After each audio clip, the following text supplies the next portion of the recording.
All right, hello everyone, and peace of Christ to all of you. I hope my voice is coming good and clear. Please invite your friends, and if you are a Muslim, invite your 4 wives and 60 kids. Christians are the Catholic. So for them, always destroying the Catholic is destroying Christianity. It's not destroying the Protestant. It's not destroying even the Orthodox.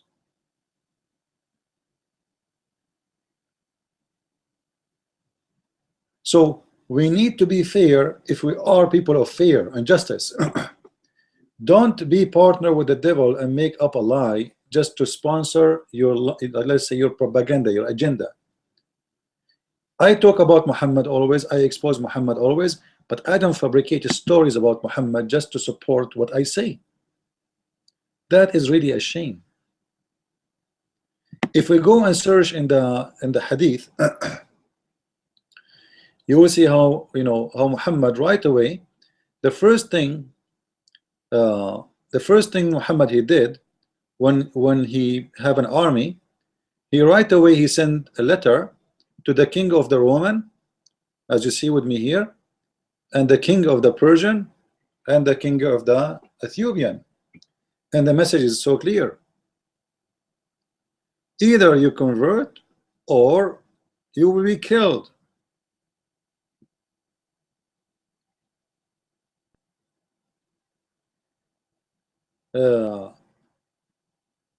And here actually there is a false prophecy about Muhammad. I would like to share it with you as long as we are talking about this. Let me make it big so you guys can see it.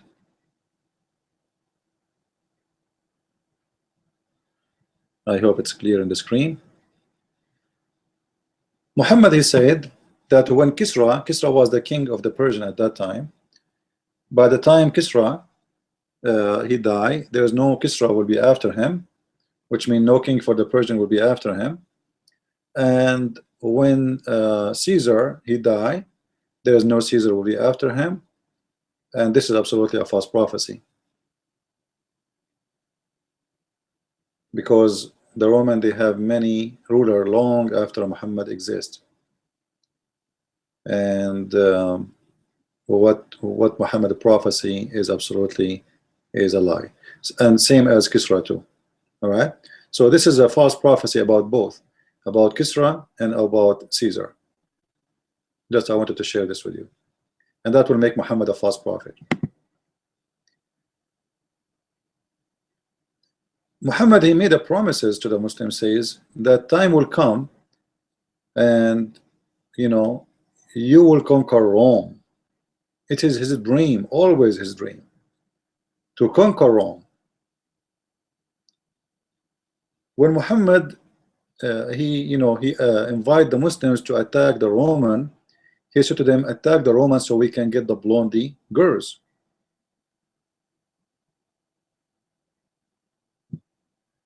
Read with me this hadith. Muhammad here says, Allah Messenger, the Prophet of the Abdul said, you will attack Arabia and Allah will enable you to conquer it, and then you would attack Persia and make you conquer it, and then you will attack Rome and Allah will enable you to conquer it. Then you would attack the Dajjal. Now supposedly you see here, you will notice that Muhammad he considered attacking Rome, it's mean if you attack Rome and you conquer it, it's mean you conquer the whole earth. Rome present the earth for Muhammad, present everything. So you will attack Rome and you will conquer it. Well, if Islam is made by the Catholic, and Khadija was a Catholic, and Waraqa bin Nawfal was a Catholic priest, and all those lies, then why Muhammad is so upset and so angry from the Catholic? He want to kill them. Why it's #1 target for him?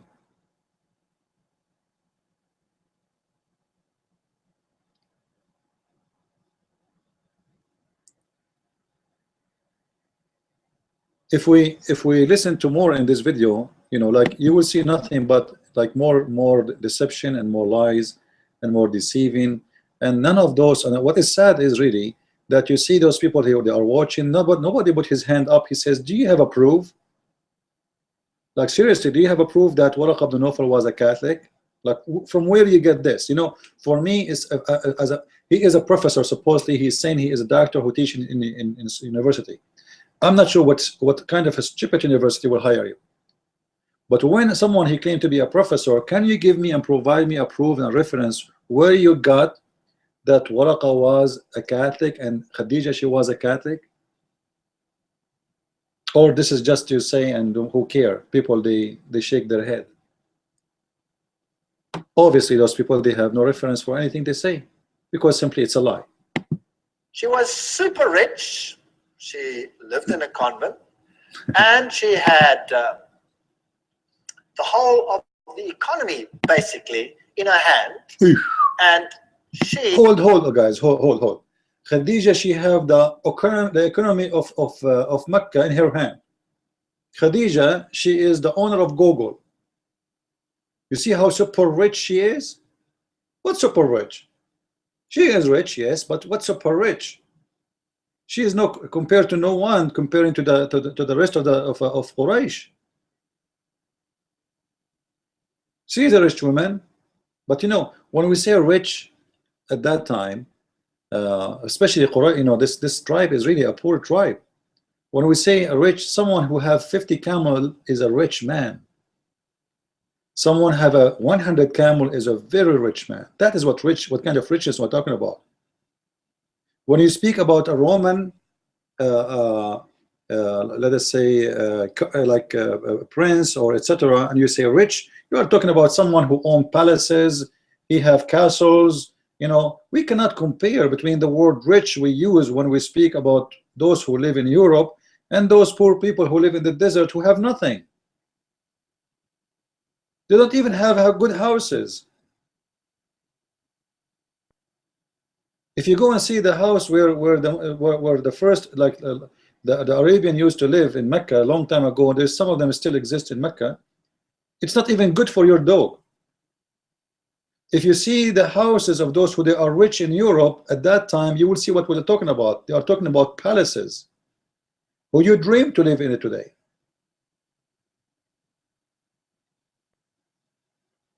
So when we say that Muhammad, he married to a rich woman,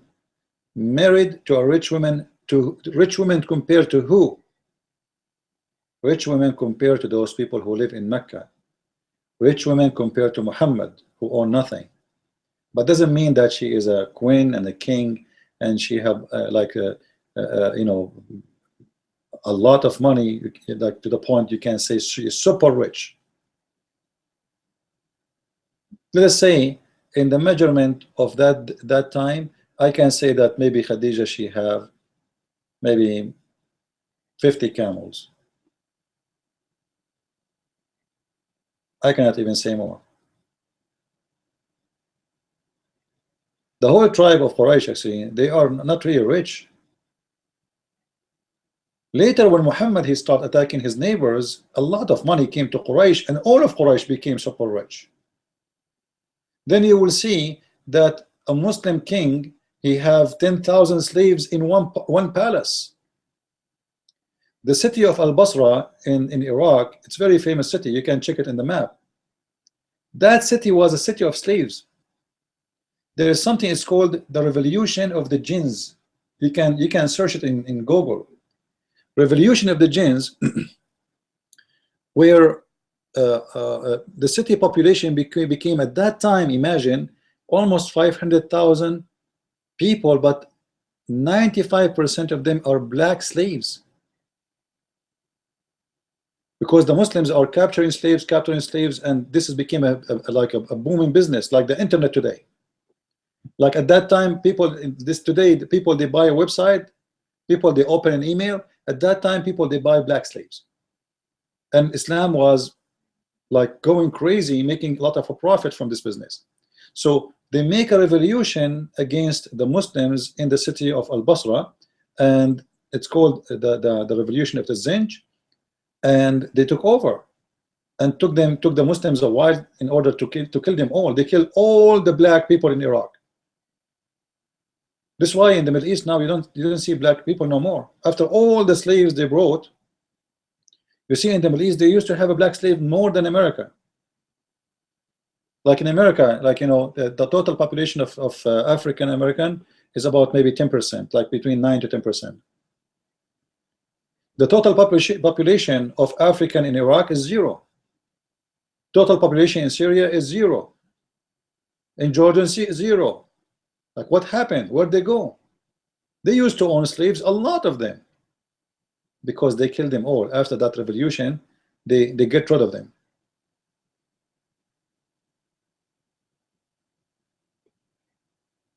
Otherwise, where are they, right? Like, and not only this, they used to deal with them in a certain way. Like when you, like even if you black a slave, after that revolution, what they do, to be sure of the control of the birth and how how the numbers, right away when they buy a slave, they cut his penis, they cut his testicles. So they guarantee he will not have sexual relationship with their women. In the same time, they will keep the number under control. He will not have kids to depend on to go and make a revolution tomorrow, or to protect him, or to revenge for their father.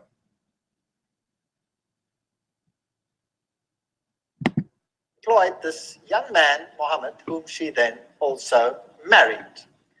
Muhammad marched on Mecca in 630 AD, 2 years before he died and 4 years before Omar became Caliph. And the Quran was compiled in 650 AD. And Muhammad, who couldn't write himself, had a scribe to write down what he saw and what he heard. And what we saw, what we heard. You see, Muhammad, he cannot write himself, and etc. This is when somebody he claimed to be a scholar, he repeat what he heard. Muhammad, he knows how to write, how to read perfectly. But for the idiots who claim to be scholars or professors, he was not a person who know how to write, how to read. The word ummi is what Muslims today they use to say Muhammad was illiterate. If you go to chapter 2, verse number 78, you will see the Quran saying clearly what the word ummiyun mean. Ummiyun, it does not mean in the religious meaning someone who do not know how to write, how to read. It mean, or it's mean that the one who do not know the scriptures. All right, you see it, verse number 78. Among them are illiterate folk who know the scriptures not. So the foolish ones who keep saying Muhammad do not know how to read, how to write, because simply they are uneducated, they are dummy and they are stupid. There's nowhere in the Quran it says Muhammad do not know how to write, how to read. Nowhere. The word ummiyun in the Quran, it means that if you do not know the scriptures, you are illiterate. As simple as that.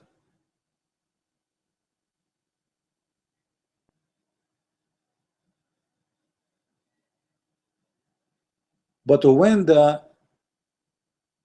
let us say people who they are sick with literacy, I mean people today, because people today they are illiterate.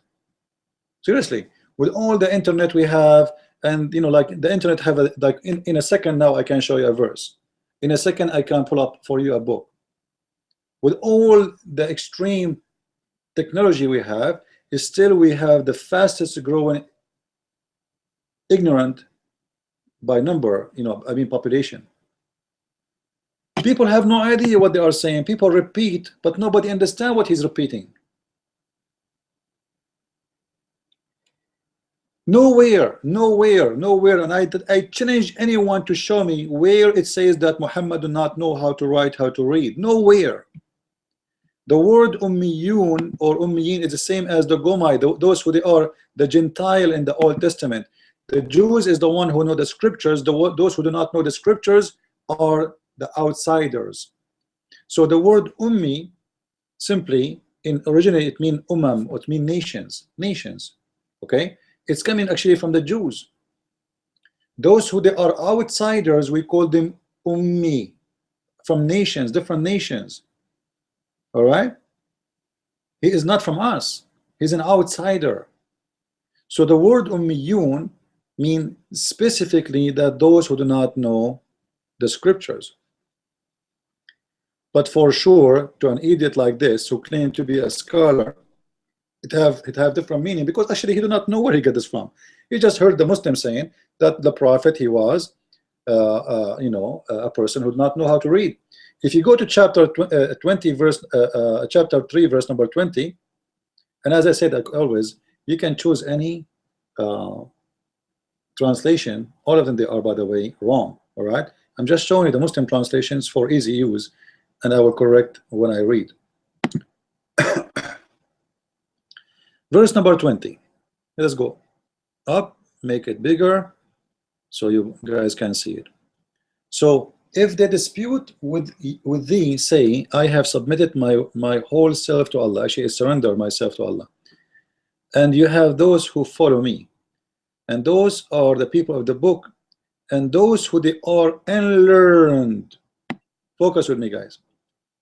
You see, the Quran divide the people to two kinds of people: people who have books, and people who they are ummiyun or ummiyin, which is unlearned, illiterate. If you ask any Muslim, what is the people of the book, who are they? He say Christians and Jews.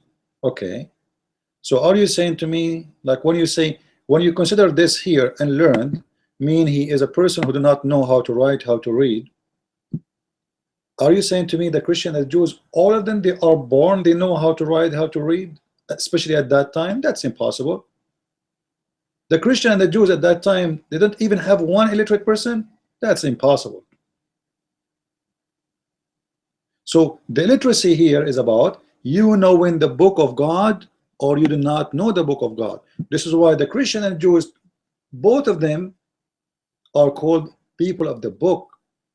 They are not called unlearned or illiterate. Are you getting the point?